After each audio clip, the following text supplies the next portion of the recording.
of course, but it didn't feel very strong. Are you on board with the beef principle that Jack's pulled out? Yeah. I mean, Io is beef too, basically, right? He's a strength hero.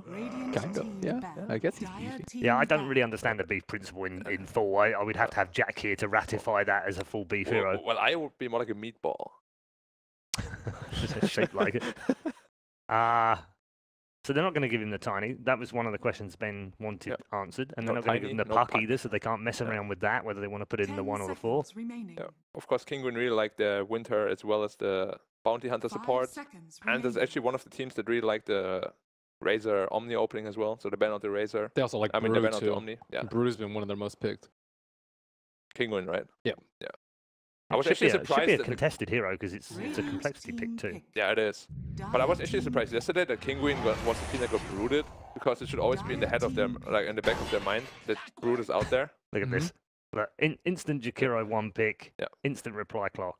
Yeah, Clock is kind of like a hard counter to Jakiro. Jakiro always wants to push out lanes by himself, and then Clock just comes and basically kills you for free. Annoys him. You have to be very careful when you're Jakiro.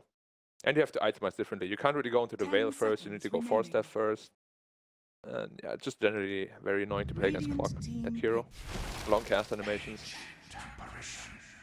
AA Clock. The favorite. It's a very strong combo. If you ever get cocked by Clockwork and the AA is around, you're basically just dead. It offers a lot of damage. Pretty grim. Yeah, a lot of solo kill potential too. Well, I say solo kill, but like you hook him, you cock him, and then the AA all flies on top. Pretty much just die. 5 seconds remaining. I don't really know what to expect from coL, to be honest. They can just pick whatever they... Let's see what Is that half the problem with them? They go sanking. I guess they do like their move sanking. Do you like the drums build? I think it's alright, but he shouldn't go earn and drums. Like if he goes both again, his blink dagger is gonna get delayed by another 10 minutes, and that was actually really crucial in one of their losses. I hope he learned a bit from that. I think you can only do it if you really snowball, right? Like you get blink dagger, drums, earn like minute 15, then it's alright. But then you're like already super snowbally. If you're not that snowbally, then you need to be that initiation for your team.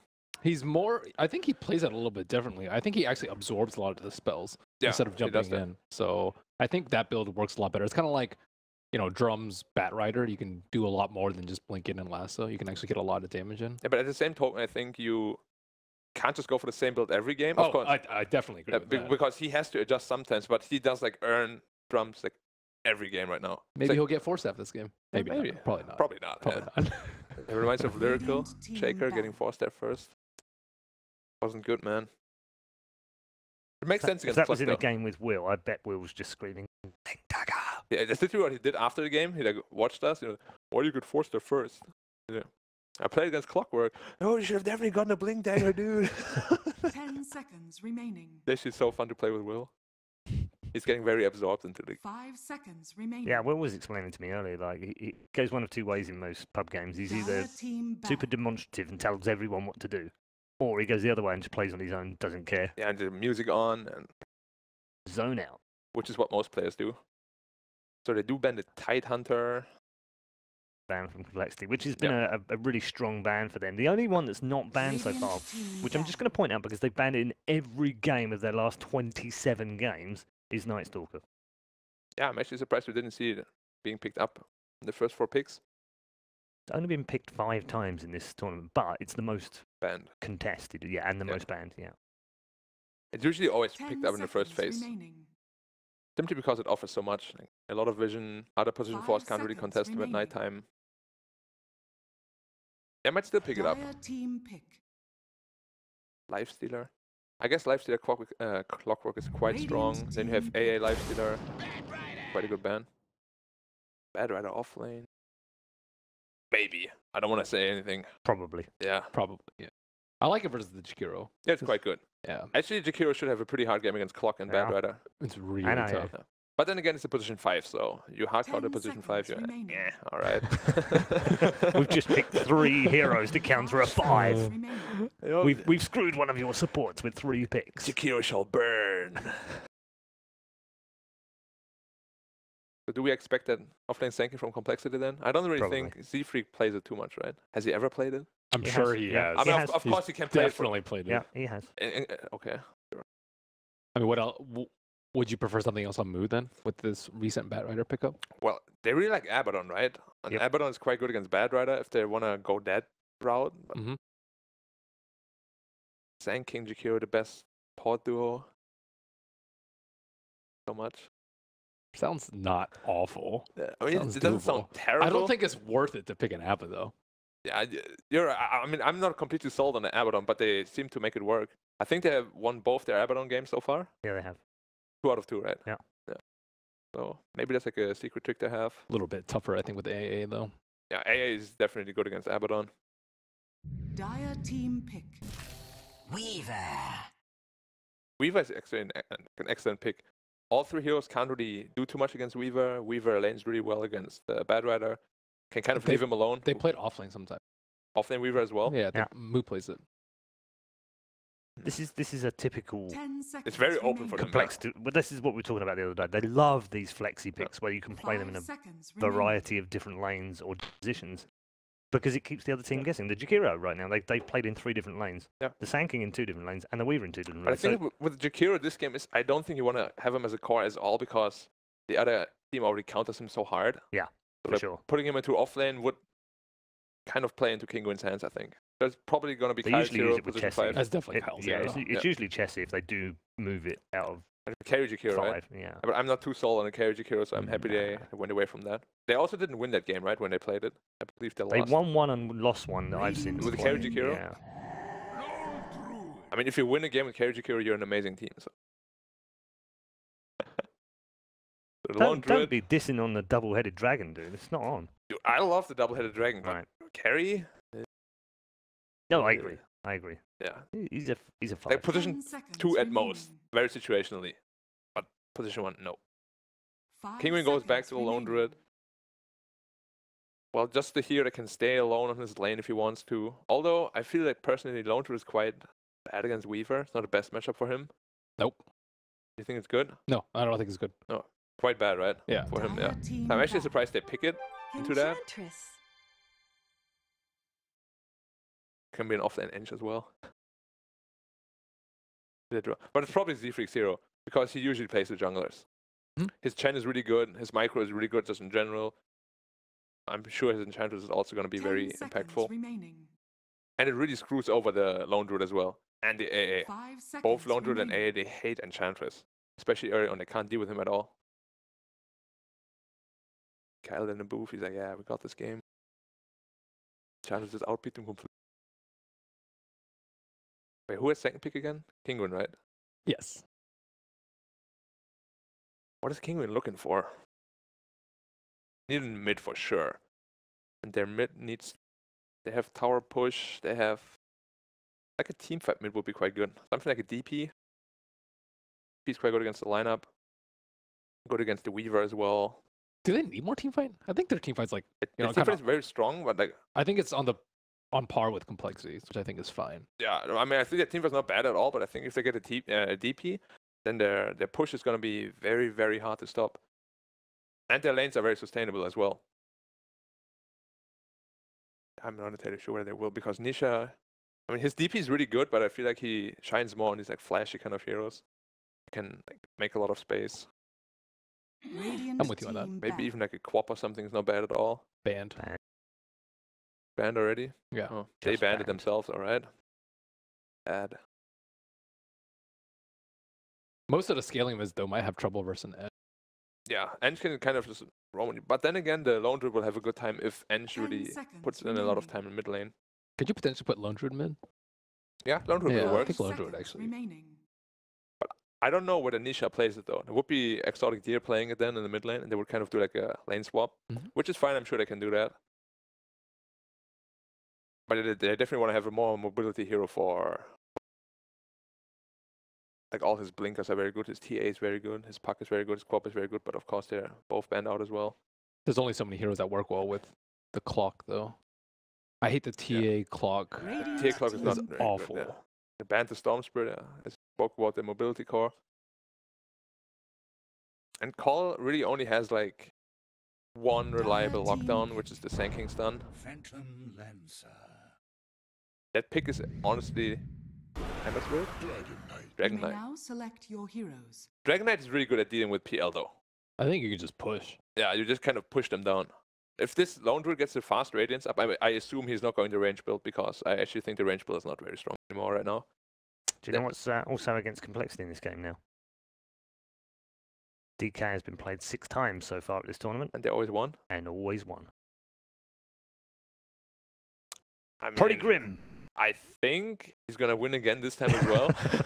I like it a little bit more. I think their draft's a little bit greedy. They picked a lot of good cores that counter the Bat Rider, but it's not very good, I think, in the early mid. I really feel like once this Lone Druid is online and the Dragon Knight, they kind of just group up, it's going to be incredibly hard to stop them. They have like an Epicenter and Jakiro, which can work, but if they blow their stuff and they don't win the team fight, they would just pretty much just siege the base and win. Okay, in one word, which way are you going?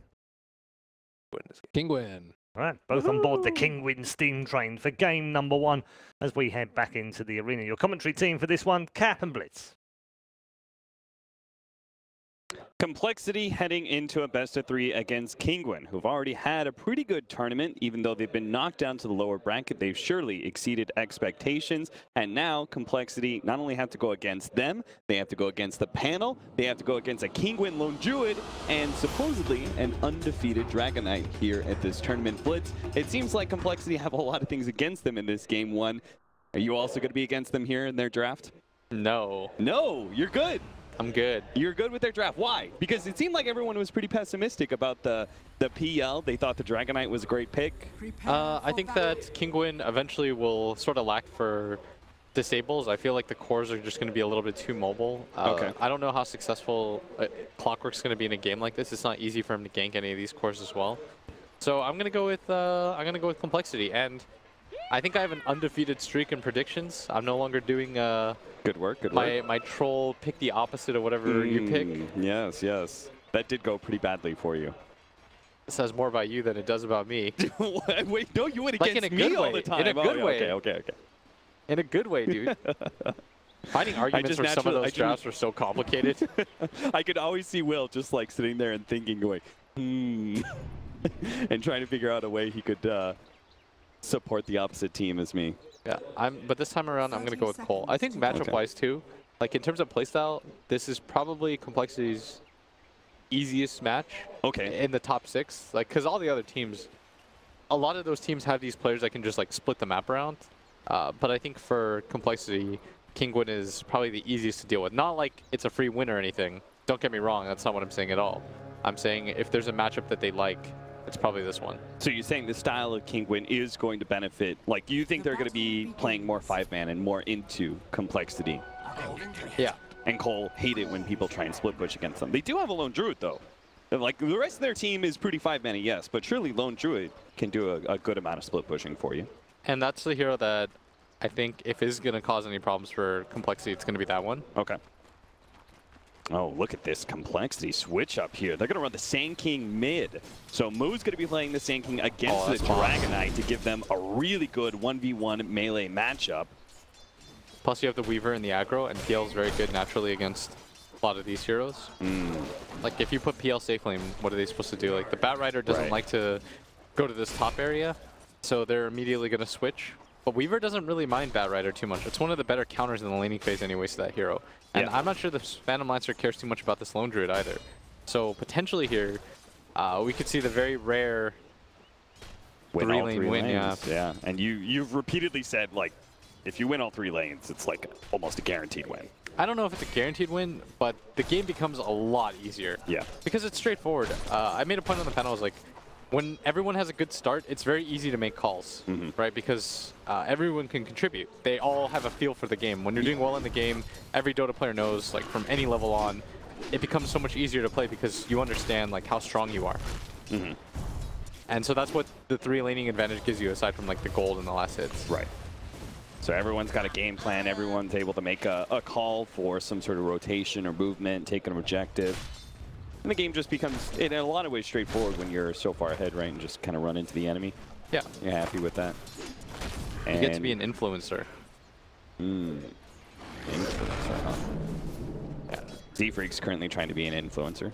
4-position Enchantress. He's playing in the enemy jungle, trying to help out the Weaver a little bit, but Honestly, the Weaver doesn't really need it too much, so I think Z3 could probably play a pretty greedy Enchantress game and not have to help out the lanes overly much. Yeah, and in mid already, we see the annoyance of the Sand King. Yeah, Jesus, Nisha is having some big trouble with this. Yeah, he's already brought himself a fresh set of tangos. Eventually, the regen will kind of topple this. Yeah. And it won't be as large of an issue. Like, he'll get Soul Ring, and coupled with the 2 levels of Dragon Blood, like, that's a lot of health regen.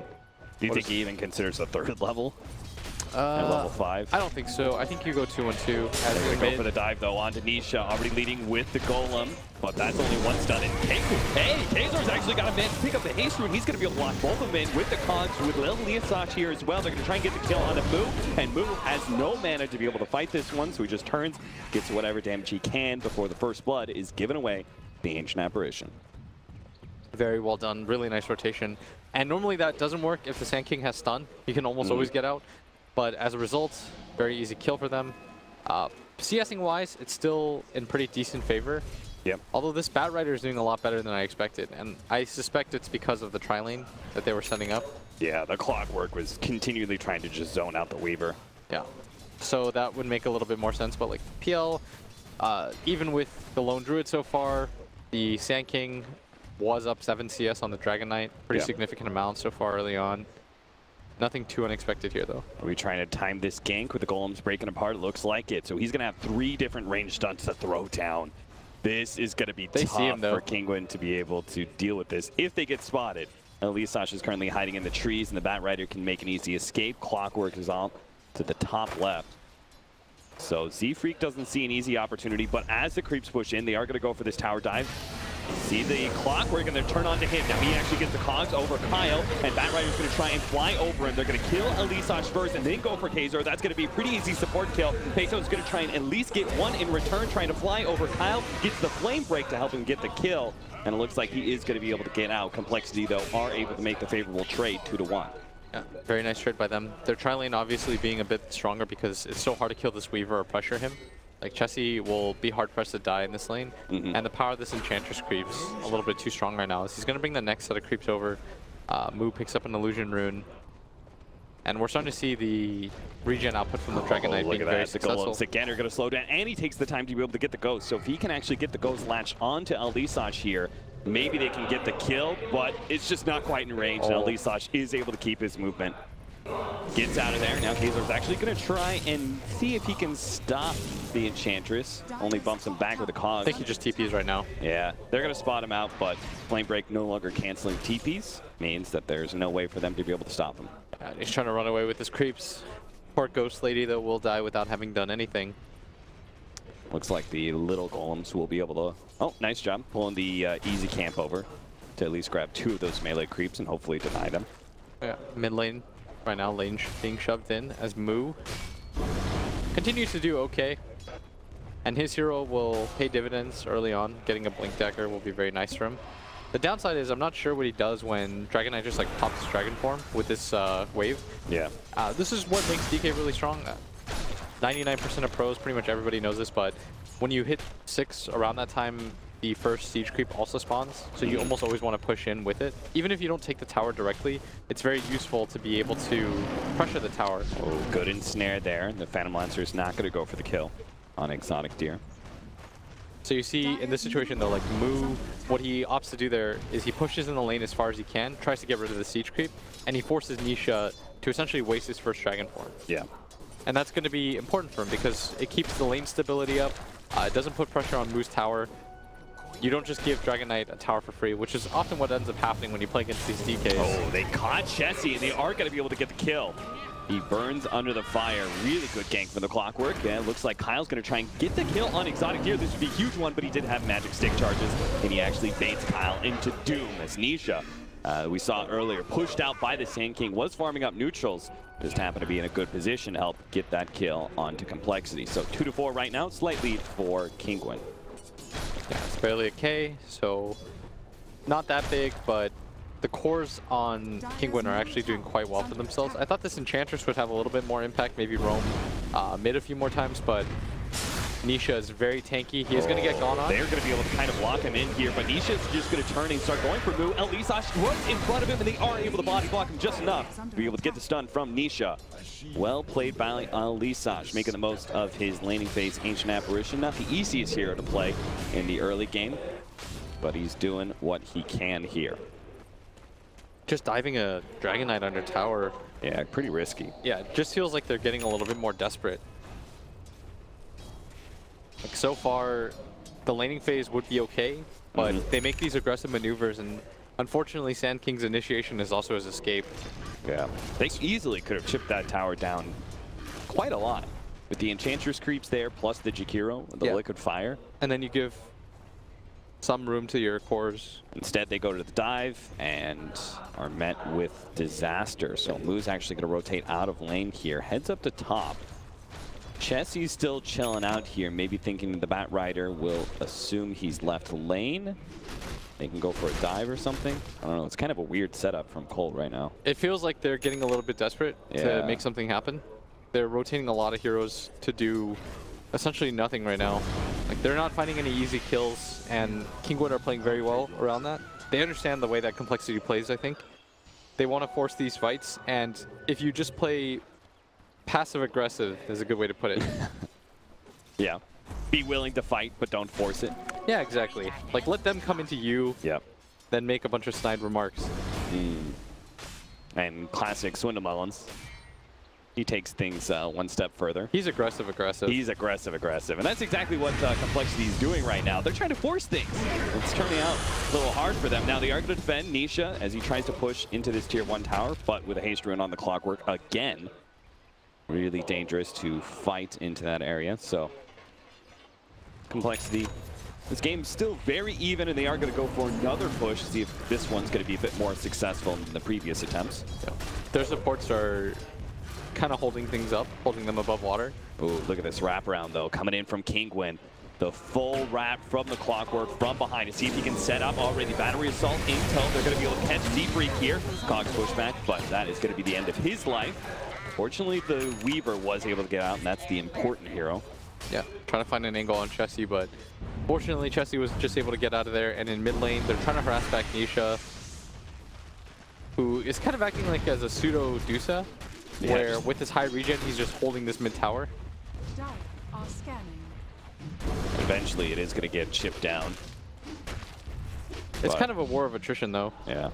Like, can you outlast the Breathe Fire Soul Ring? And we can see our Phantom Lancer dropping pretty low. Doesn't look like he can. Chessie trying to go for the kill here on Exotic Tier. There is the Savage Roar. Now Chessie's still going to try and chase him with the Shikuchi. Go underneath the tower, go for the dive. Exotic Tier goes into the trees, tries to hide himself, and a time lapse is going to be forced out from Chessie. Not willing to make that dive. An attempted Century catch, but Clockwork not able to get close enough for the Cogs in middle lane. Nisha going to be slowed down, but Limp's not actually going for the kill. At top lane, they actually brought the Batrider a little bit low.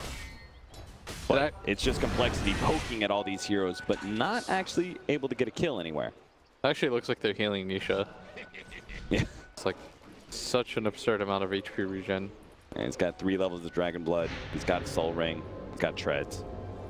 He's even going to pop the Shrine with him in the Batrider. The Batrider inching in on that Blink Dagger, but and just look at his raw HP health. It's like 17 a second. On top of the 1,500 pre-existing health he has.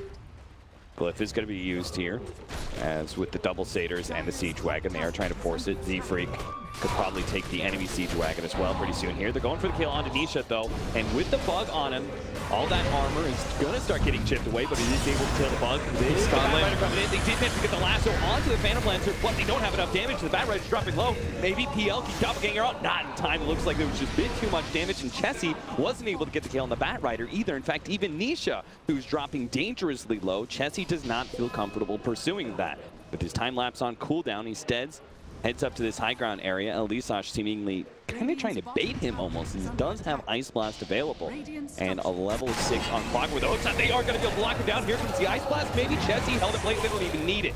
He doesn't have the time lapse. So there's no way to be able to get out of those cogs. So Complexity may have taken that tier 1 tower, but it has been a costly measure for Complexity, losing hero after hero in that mid lane. Yeah, definitely thought that this Weaver would be unkillable in a game like this, but This clock has just been able to lock him down every time. He's just getting outplayed right now. And they keep making their maneuver on this mid tower because they understand the importance of it. If you can take the enemy DK's mid tower, it helps quite a lot. You don't have to worry about it so much. Even if he trades at that point, you accept it.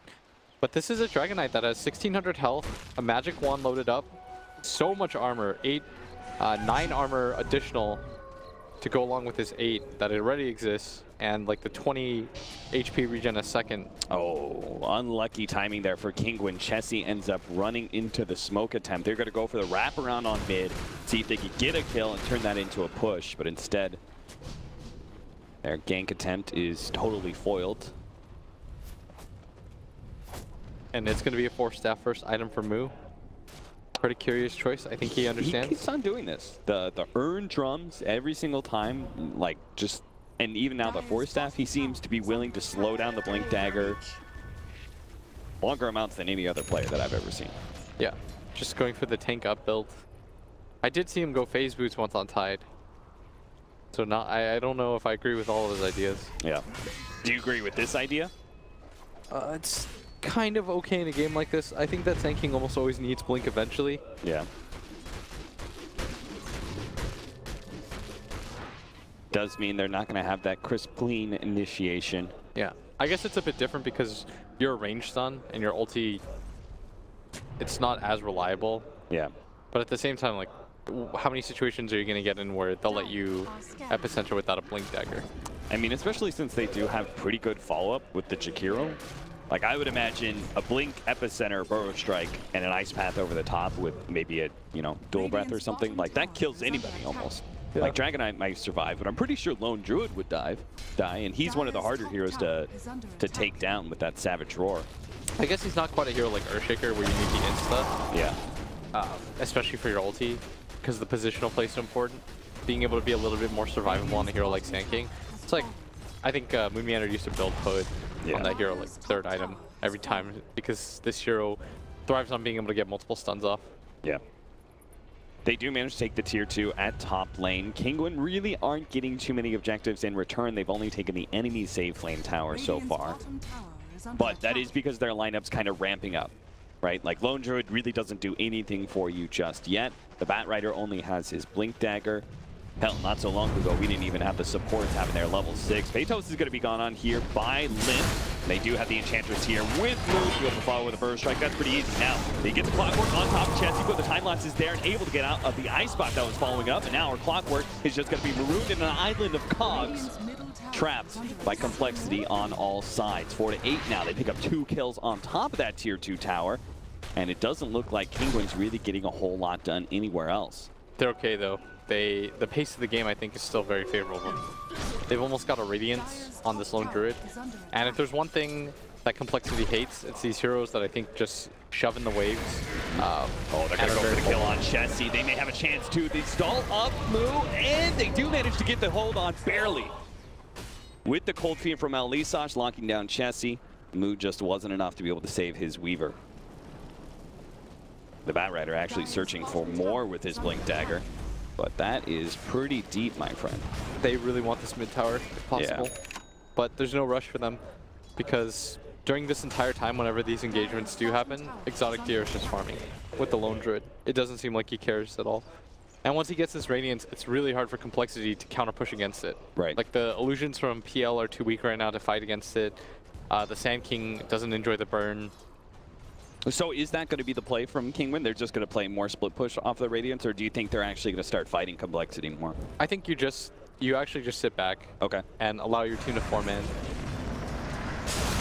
Lasso successfully on the move, but he just turns around after it's done, gets off Burst Strike, and an Ice Blast is going to be able to finish him off. So Moo goes down, Nisha's going to be the next target here. The Bat Rider ends up falling, maybe with Z-Freak throwing out the pure damage from the impetus shots. They might be able to kill him, but oh no, now Castor's going to be able to come and grab Z-Freak, but there is a 4-staff able to get him out of those cogs underneath the tier 1 tower. Limp is actually just wanting to be able to finish off this tier 1, take away that pesky TP point. Maybe they can actually kill the heroes behind it now, as Nisha is going to get gone on by Chessie, wrapped all the way around, does get locked in by the Cold Feet. Castor thinks about going for the kills, but can't actually. Now he throws down the cogs, but he's trapped inside of his own cogs next to the tier 2, surrounded by Phantom Lancer illusions. There's no way out for him. Looks like Complexity just found a huge fight for themselves and are going to be able to take the opportunity to get more damage on objectives, pushing for that tier 2 mid.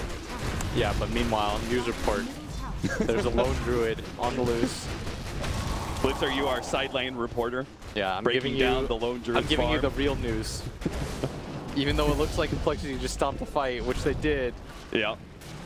I mean, you're like very positive about where Kinguin's at right now, and it could be even more. It doesn't look like our Batrider's really going to be able to do a whole lot here. He's just slowing down limbs. Yeah, so. he has no lasso, but just an unfortunate fight. They got run over quite quickly. Yeah. It starts with the initiation.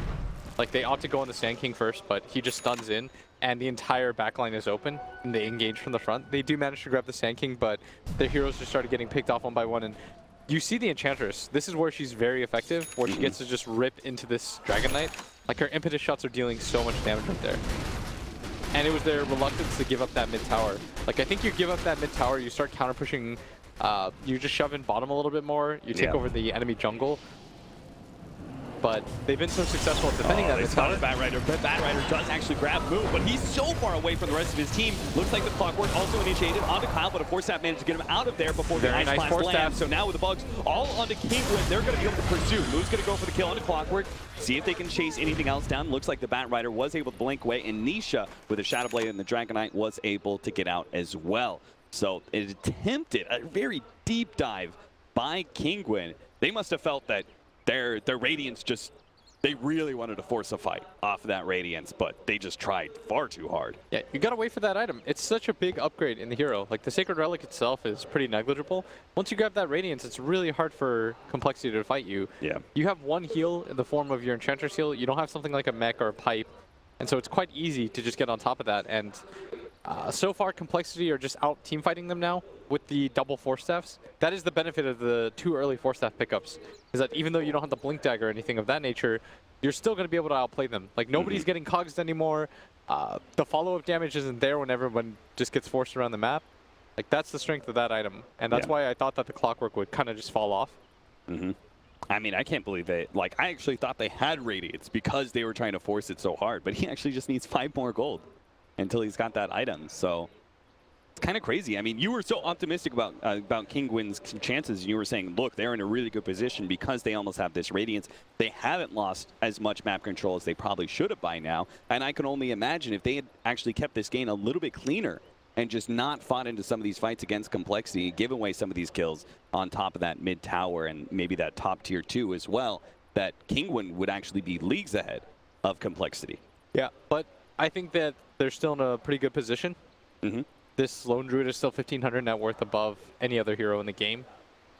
So despite all of this, like, you started out this game saying, look, I think Complexity is going to do it. This is a good PL game. You really think that despite that mid-fight that just happened, that the multiple pickoffs they've gotten, even that tier 2 situation at top lane, you still think that they're actually behind in a way, that they still haven't reached the momentum that they should have? Yeah, I think the laning phase should have gone a lot better for them. Do you, like, what would you say? Like, you think they're supposed to be up like 5K or something by now? I think they can be up that much. Yeah. The downside, though, is like they keep losing this Weaver who needs to be a secondary core with this Phantom Lancer.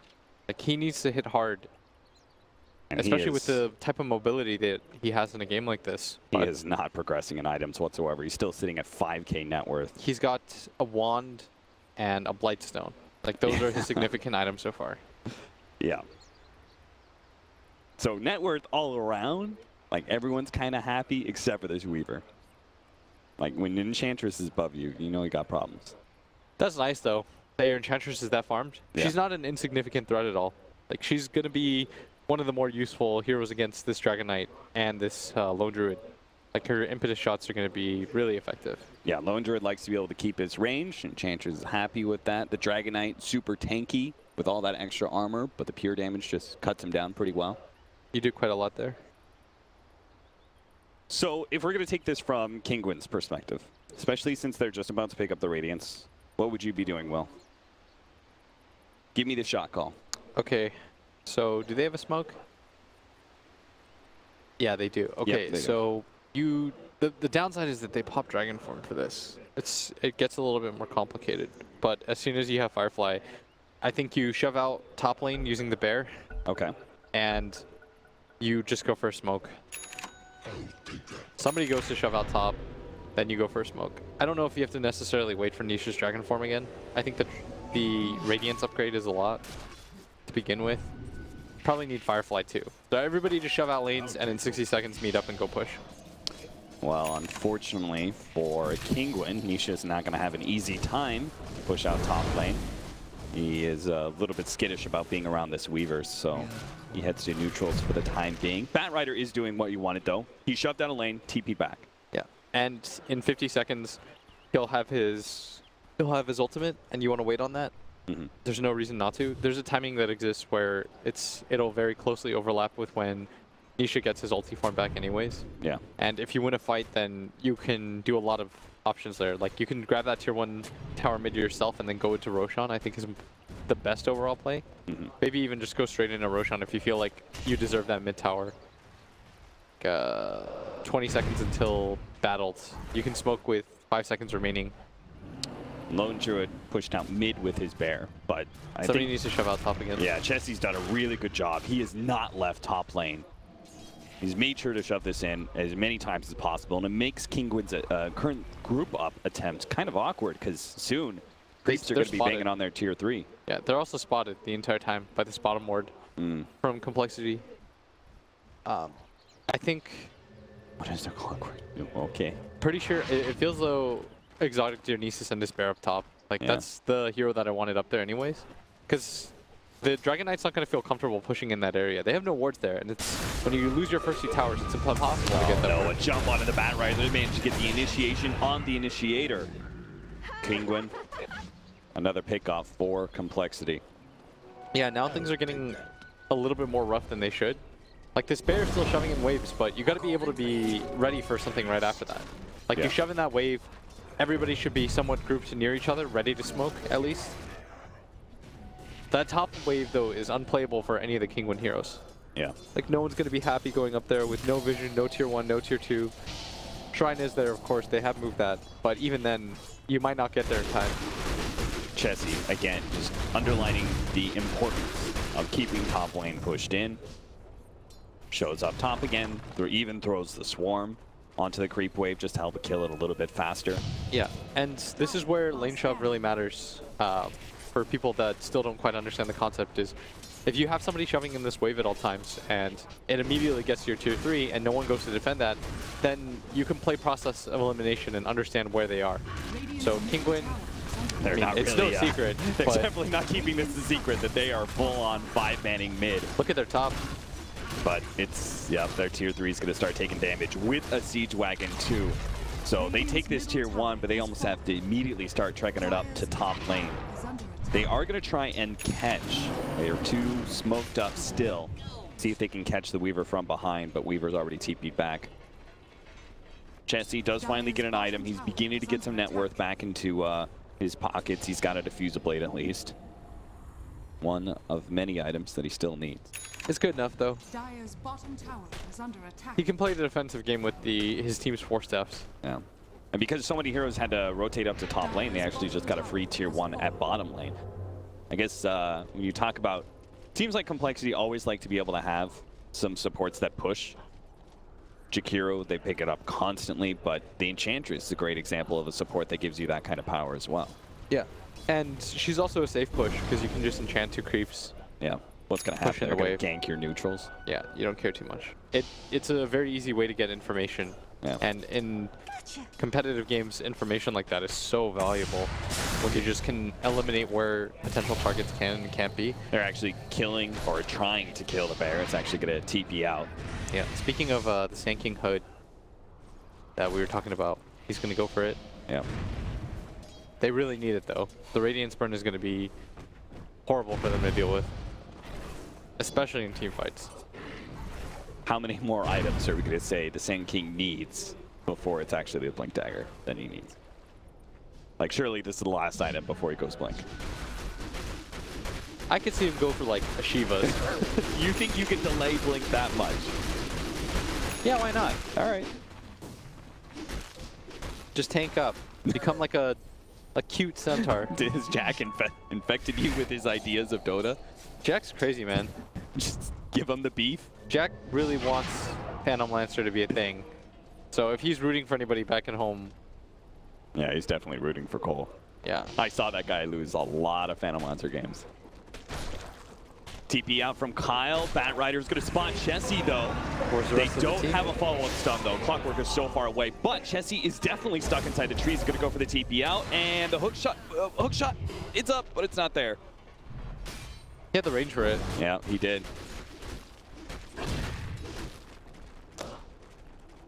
Either way, though. Chessie gets out.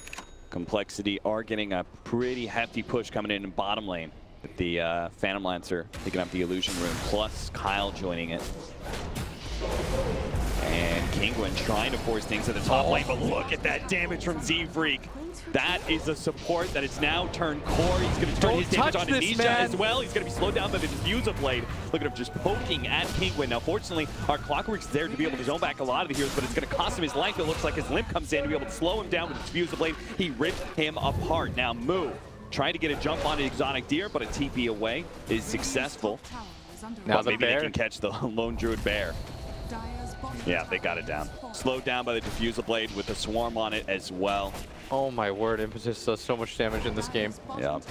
Like, he is chunking heroes, and they can't get to him either. Like, their heroes aren't good at dealing with him. No. The best thing that they can do is grab him with the Bat Rider, because Bat Rider is excellent against Enchantress. Like, you can mess up her turn rate. You could burn through a heal pretty easily with just like 2 or 3 stickies and your Firefly. But him going down first was like the most disastrous thing for him. Because as a result, Z-Freak was like, I guess I'm the carry now. Yeah. He has 400 more net worth than his Weaver, so maybe they didn't have like the best matching cores. Like their cores weren't able to keep up, but Z-Freak has definitely kept up. Like he has more net worth than both the enemy supports combined. Yeah. And if you double that, it's pretty close. I mean, how many times have you watched a Complexity game and it's Z-Freak who really is the determining factor between a win and a loss for Complexity? That's so much. Yeah. He almost doubles their combined net worth. And it's only 25 minutes, sorry. Yeah. That's absurd. And this hero, he's the best at dealing with those. Like, they prioritize him correctly. But it's not even like their Jakiro's underfarmed either from all this tower gold. Like, he's got a Veil. Yep. And they're going to go for a high ground here.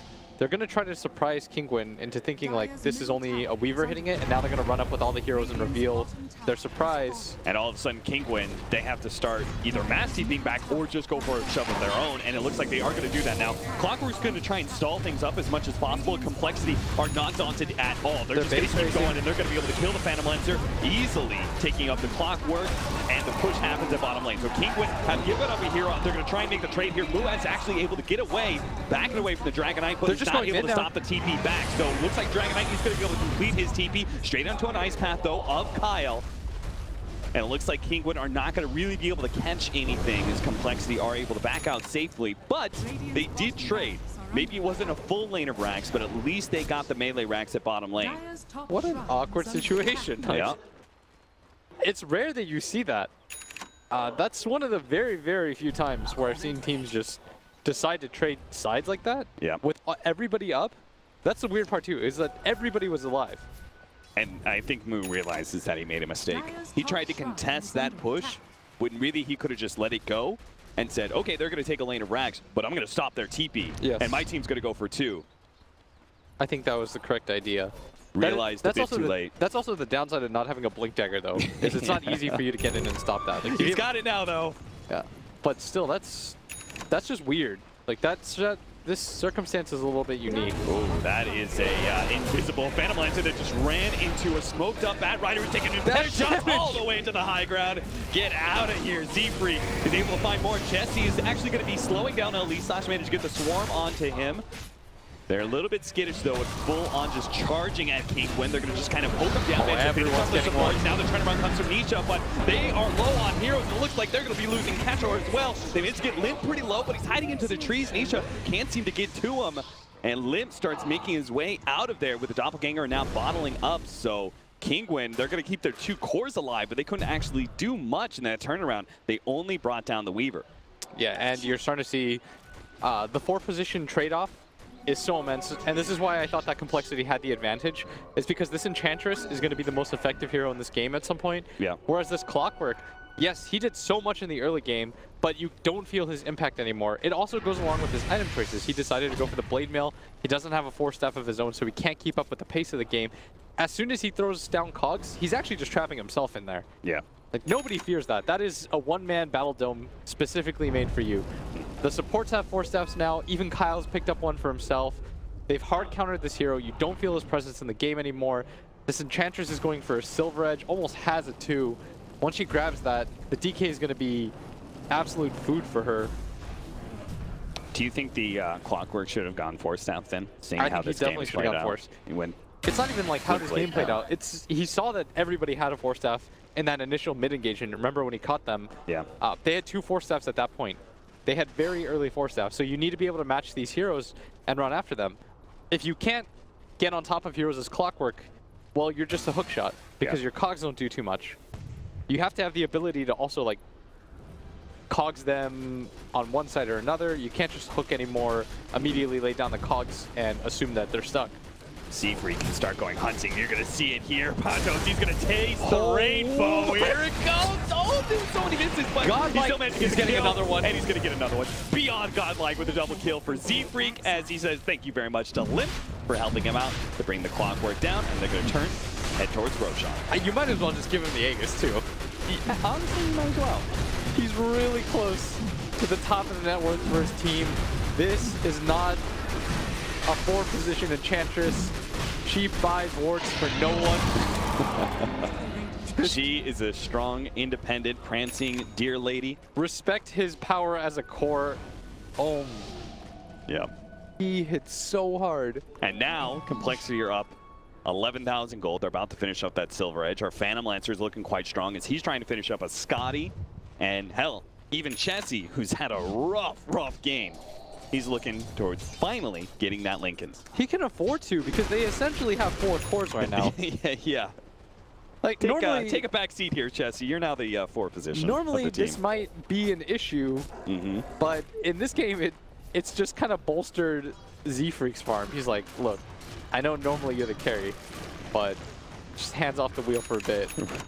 Running interference for me. I mean, we said at the beginning, right? Like, the way the lanes were set up, he could play super greedy. Yes, he did. He just farmed the entire time. Like, even when they were losing, he was still hitting creeps.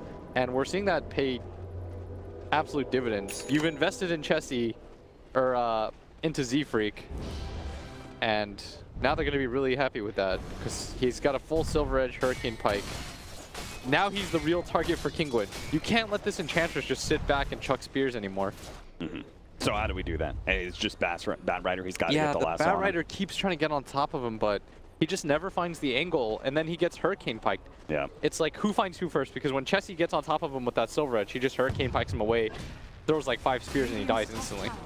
You can't do anything about it. Setting up on the right-hand side. He's just going to go for the easy stun onto Nisha, forcing out an early DKB. The Clockwork does manage to get the hook in onto Z-Freak in the back line, but he immediately gets out of there. Nisha turns instead, going for Moo, who doesn't really have an escape mechanism out of this one. At least off in the back line, so looks like he's going to burn out as Chessie goes for that kill. Now Nisha, no longer having the BKB, is going to get ripped apart by the Phantom Lancer. Easy food for him. That's 4 down from Kinguin. A bit making its way out. Exotic Deer barely able to TP out in time, but a huge win for Complexity. Maybe they didn't save their tower, they didn't save Moo either, but the fight was well worth it for them. Oh, okay, all right, they did lose Kyle. Yeah. Deer does manage to pick up the kill with his bear. Man. They tried so hard to kill Z-Freak there. They went in, the Dragon Knight even committed. That's why he died. He tried to Silver Edge hit the Enchantress. Like, he all-in committed for that god, really out of position. Like, they're starting to get desperate trying to chase this Deer. I mean, let's be very clear. Our Clockwork, he can't just cog the Enchantress, right? No, she's going to Force Staff away every time. You have to push her into your team. Yes, that's the only way that they're going to win this fight. This isn't the beginning of Bambi. Like this. Just not a free kill for the Hunters. This Z-Freak is... this is Bambi 2. I know I've mentioned it a lot. Blood. I know I mentioned it a lot, and... You know, I'm sure people are getting sick and tired of it. It's like, he's got 13k net worth. He's barely behind the Phantom Lancer. Oh, look at Lim. He's just hunting supports at this point. He gets the Ancient Apparition. Looks like a pretty easy kill. Oh, he actually doesn't jump into the cogs, but it doesn't matter. So does all of his Lucians. Yeah, they're going to go Fry Ground here. Kinguin forced to defend. They do have a buyback on the Ancient Apparition with the Ice Blast still up. He immediately blows it, but the tier 3 is still in trouble. Yeah, Glyph is popped. Exotic Deer trying to create space on the opposite side of the map. They force the buyback, they get some kills. They're going to be quite happy with this. The Lone Druid is still trying to do whatever he can, but I don't think he expected a game like this.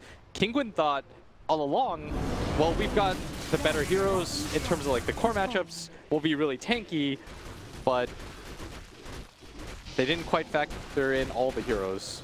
Yep. Gotta think about those supports too. Yeah, this Lone Druid is still absurdly farmed. 21k net worth, has a Vlad's, AC, Maelstrom, Radiance, almost has the fully completed Mjolnir on top of that, but it just doesn't feel like he does enough with the rest of his team. They need Patos to do more in these fights. Like, Patos and their 2 initiations have to be better right now for them to win this game. Hell, even Nisha is still decently farmed. He's 3rd in net worth. Yes, but he can't Silver Edge walk up to people anymore. No. They need the Clockwork and the Batrider to force better engagements for them. It's all about the initiation for Kinguin, and for the last 20 minutes, they have not found a good one. Kaya now for Kyle. That's not too many times you're going to be able to say that. Dude, normally I see Kyle with like double buckler. Yep. That's his life. Not this game. Here he's got Force, Veil, Buckler, and a Kaya. He's level 19. Oh. He's 5 levels ahead of their Batrider. Everybody from Complexity is having such a free game right now.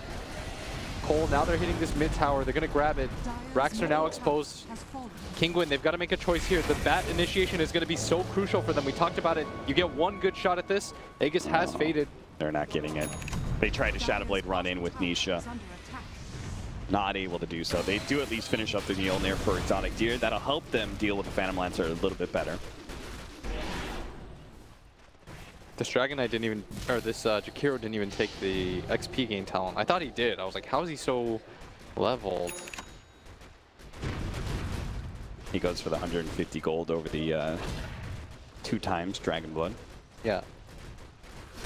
I think he realizes like it doesn't matter too much anymore, especially with the Silver Edge on the other side. Like he just needs to scale hard. Yeah, and he's trying to get a halberd. Z-Freak starts going for the kill.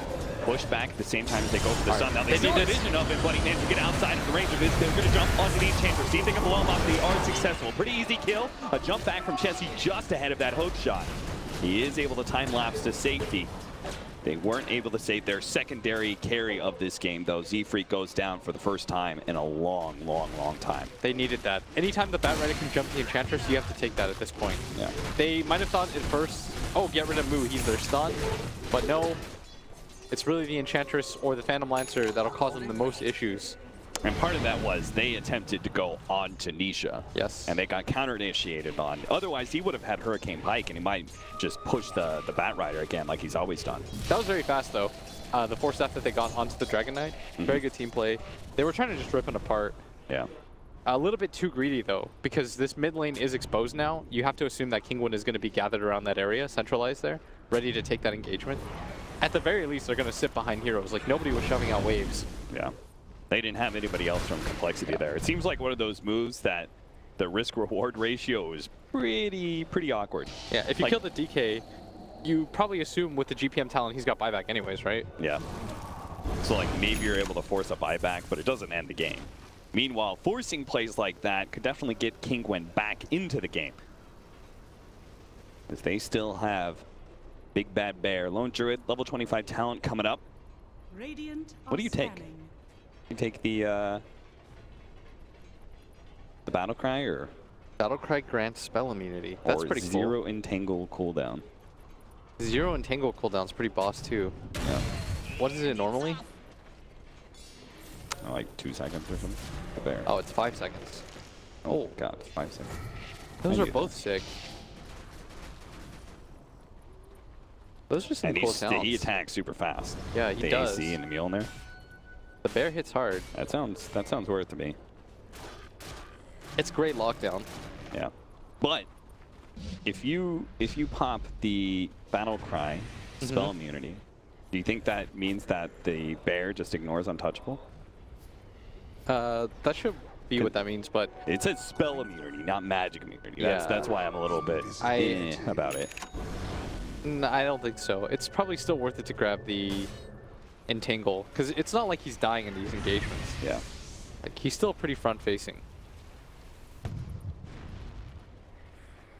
He just can't an Abyssal Blade next. Yeah, he just can't deal enough damage for his team to survive. Like, his team dies by the time. Oh, he does end up grabbing the spell immunity. Okay. I guess it's useful so he doesn't get jumped out on top. See how it plays out. 0 entangled. That's cool. It's nice when you have a hero that just has like 2 really nice talents. There's still so many difficult. Yeah, there's still so many of these 25 talents that I haven't seen. Yeah, it's like minus 13-second flame break cooldown or plus 8-second firefly duration. So your firefly just feels like it's up forever. Yeah. This Dragonite one were pretty nice for the carry Dragonite, plus 40 strength. Yeah. You can see them smoked up right now, trying to catch complexity. They're need kind a of really split right big now, pick, but they're not going to be able to find an easy one. Looks like Boo does manage to get the Dragon Tail onto him before he can make some sort of jump away. A little bit slow on the reaction there. Successful Kinguin pick. What can they do with it, though? They've got 70 seconds. Roshan. They can push out, see if they can take over the Roche pit. Yeah. Complexity right now are being a little bit too split on the map. Yeah. They're feeling the pace of the game. It's slowed down a little bit. But I think if Kinguin want to come back firmly into this game, Roshan is probably the next target. Like, they're not that far behind at all. Yeah. Just one fight, and their pushing power is unbelievable with the AC and the Dragon Knight Dragon form. Like, they'll take these towers really fast. It's just a matter of getting these fights. 14k is not that much this late into the game. Oh, they did lose the gem, by the way. That was a while back, but that should be pointed out because it is a significant event that happened.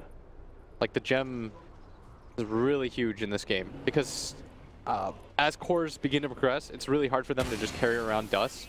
And you notice in this game that it's the supports that go down very easily. And so if they aren't there to dust or follow up, how do they keep up with the Weaver or even the Enchantress with Silver Edge? Like, when the fights become chaotic and they can just poke you and kite you around. And because they have a gem of their own, sentries aren't reliable because the Weaver can just one-shot all the sense anyways. What do you think of this item choice by Z-Freak going for the Nullifier next? Probably just to stop the BKBs.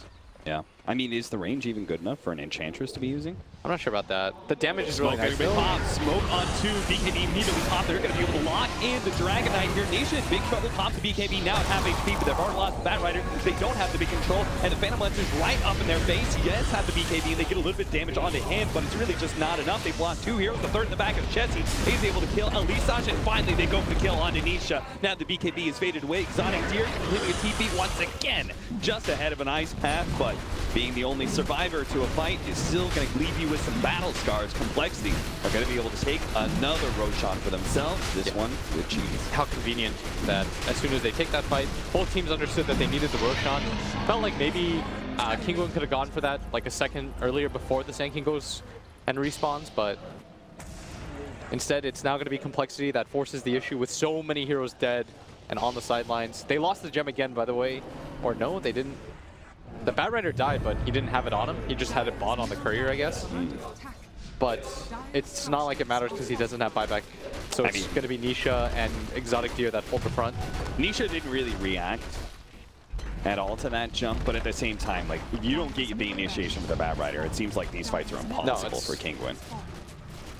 If the 2 initiators can't get in and they can't immediately blow somebody up, these like long fights don't favor them anymore at all. Yeah, we're seeing Complexity now go for that last set of racks. Bat Rider on the far side here does make the jump, but he does make the grab the Enchantress. That's going to be big with the Ice Blast over the top. They should be able to blow him up pretty quickly, but a Force Staff, he actually managed to get out. Looks like our Phantom Lancers just try to push back the rest of the heroes, go for Exotic Gear, while Chessie sneaks his way in the back line and kills Elisage again. A BKB is going to wear out for Nisha. Now he's going to start getting kited around and burned out of his mana if he's not careful. They're actually going to deal with the Lone Jurd Bear first, while Chessie, again, he is like an assassin in the back line, disrupting all of them. He's willing to give up his Aegis as long as he kills this damn Dragon Knight. He's going to be able to get to a 3-man burrow strike from Moo, locking him inside their own cog. Pedos has to try and fly out of it. Going to get burned out. The Enchantress brings him down again. Kinguin hiding out inside of their fountain. Couldn't even finish off and save their throne. It looks like it's just going to be free. That is it. Complexity. They will take game number 1 against Kinguin. It was a long one. 43 minutes in. and it wasn't the smoothest ride for them either. Kinguin made it a little bit bumpy in the start, but Complexity do manage to bring a victory. Yeah, still pretty one-sided though, and Complexity, very thorough team win. Everyone played their part in that game. Eventually, Chessie did catch up. Z-Freak, we talked about him, but Kyle also went off in that game. His positioning, he never died. His ice paths were on point. He scaled very well. I thought that